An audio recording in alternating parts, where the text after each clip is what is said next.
So we've all heard of the term fascia release. Frankly, you've heard that term from me, and I would like to apologize for using that term and to explain why it's not accurate at all, okay? So we use it as a simple word to denote that if someone has a fascial restriction that's bending and twisting their spine and affecting, go ahead and try to lift both arms up for me.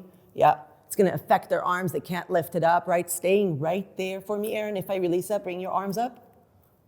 Yeah, you can go all the way, okay? But then if I start to pull here, it literally will limit everything, right? So we wanted to tell you, we've got to release this. However, doing a fascia release is an act of violence because the only way to truly release fascia is with a scalpel. So no, we don't want to do that to Erin, and I'm not saying surgery is a bad thing, there's a time and a place, but when it comes to non-invasive modalities, fascial release is not an accurate term. I can't massage or stretch and cause a release. A release is actually a tearing of things. Things that are connected, that's the whole point, connective tissue, right? They're all connected. We want to keep them connected. We don't want to tear them apart. And if you ever want to hear what fascial release feels like, if you've ever prepped a pork tenderloin and you're peeling back the silver skin, you hear, that's fascial release right there. So, technically speaking, first of all, anytime I say fascial release, I'm saying it because I don't want to say we are leveraging the elastic property of fascia in order to temporarily deform the tissues to create more space.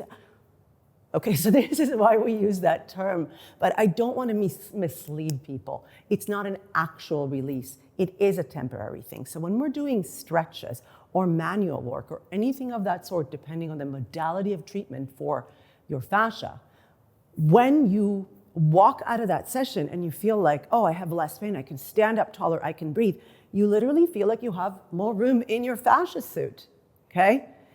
The reason is because we've leveraged the elastic property of fascia and we've deformed it enough, and just like an elastic, we've given you more space, and that will last a maximum of 24 hours. The 24-hour mark, it's gonna start to tighten back up. That's a good thing. Otherwise, anytime you bent down to tie your shoes, you might just fall over, right? So it's designed that way. So the key is to really think that you're just creating more space, you're leveraging that elastic property, you're not truly releasing. And then we want to leverage the remodeling aspect of fascia, which is postural, how to stand, how to sleep, how to sit, to sustain the relief.